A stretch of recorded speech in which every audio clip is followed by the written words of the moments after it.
వివాహమునకు సమయము మించిపోతోందని పరిపరి విధములుగా ఆలోచిస్తున్న రుక్మిణీదేవి శ్రీ భాగవత పద్యములు రుక్మిణీ కళ్యాణము 14వ భాగము భావార్థములతో సహా.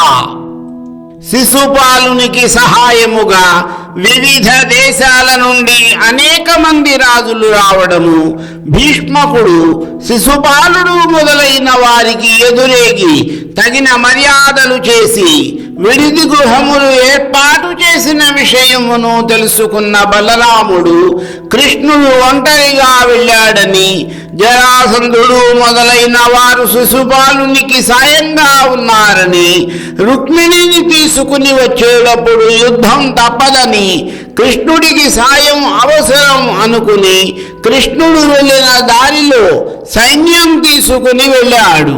తరువాత ఏమి జరిగింది?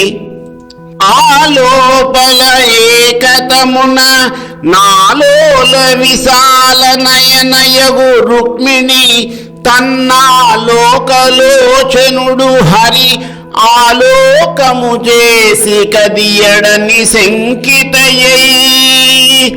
అంతఃపురంలో చలించుతున్న పెద్ద పెద్ద కళ్ళు కలిగిన రుక్మిణీదేవి తనలో తాను తన ఏకాంత మందిరంలో ఈ విధంగా ఆలోచించసాగింది.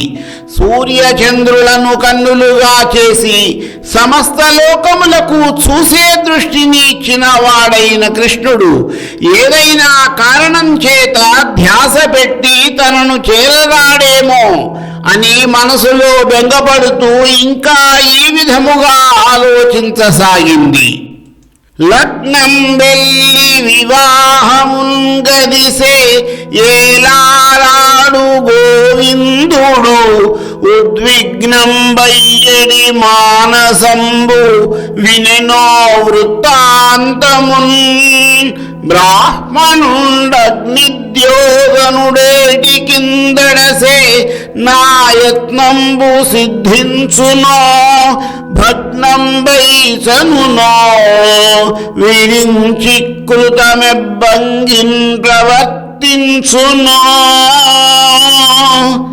నా మనసు ఉద్విగ్న పరిస్థితికి లోనవుతోంది. వివాహ లగ్నము రేపే, ముహూర్తము దగ్గరకు వచ్చేస్తోంది. వాసుదేవుడు ఇంకా రాలేదు ఎందుకో? నా మాటలు గ్రహించాడు. బ్రాహ్మణుడైన అగ్నిద్యోతనుడు ఎందుకో ఇంతగా ఆలస్యం చేస్తున్నాడు? నా ప్రయత్నం ఫలిస్తుందో లేదో? నా నుదుటన బ్రహ్మదేవుడు ఏం రాసి పెట్టాడు? ఘనుడా భూసురుడేగెనో నడుమ మార్గశ్రాంతుడై చిక్కెనో విని కృష్ణుండిది తప్పుగా తలచెనో విచ్చేసెనో. ఈశ్వరుండను కూలింపదలంచునో తలపడో ఆర్యా మహాదేవియున్నను రక్షింపనిరుంగునో ఎరుగదో నా భాగ్యమెట్లున్నదో. అగ్నిద్యోతనుడు అసలు వెళ్ళాడో లేదో? ఒకవేళ దారిలో ఎక్కడైనా చిక్కుకుపోయాడేమో? నా సందేశం విని కృష్ణుడు తప్పుగా అనుకున్నాడా? జగన్మాత పార్వతీదేవి నన్ను కాపాడాలనుకుందో లేదో? నా అదృష్టం ఎలా ఉందో? ఈ విధముగా ఎంతో ఆత్మవిశ్వాసంతో బ్రాహ్మణుని పంపిన రుక్మిణి సందేహాస్పద స్థితిలో ఊగులాడుతోంది. పోడను బ్రాహ్మణుండు ఎదు పొంగవు వీటికి వాసుదేవుడు రాడను ఇంకబోయి హరిరమ్మని చీరెడి ఇష్టబంధుడు లేడను రుక్మికింతగవులేదిట జైద్యునకిత్తునంచు ఉన్నాడను గౌరికి ఈశ్వరికి నావలనన్ కృపలేదు నేడను. శ్రీకృష్ణుని వద్దకు బ్రాహ్మణుడు అసలు వెళ్ళి ఉండడు. వాసుదేవుడు ఇంక రాడు. పిలుచుకు వచ్చే ప్రియబాంధవుడు ఇంకెవరూ లేరు.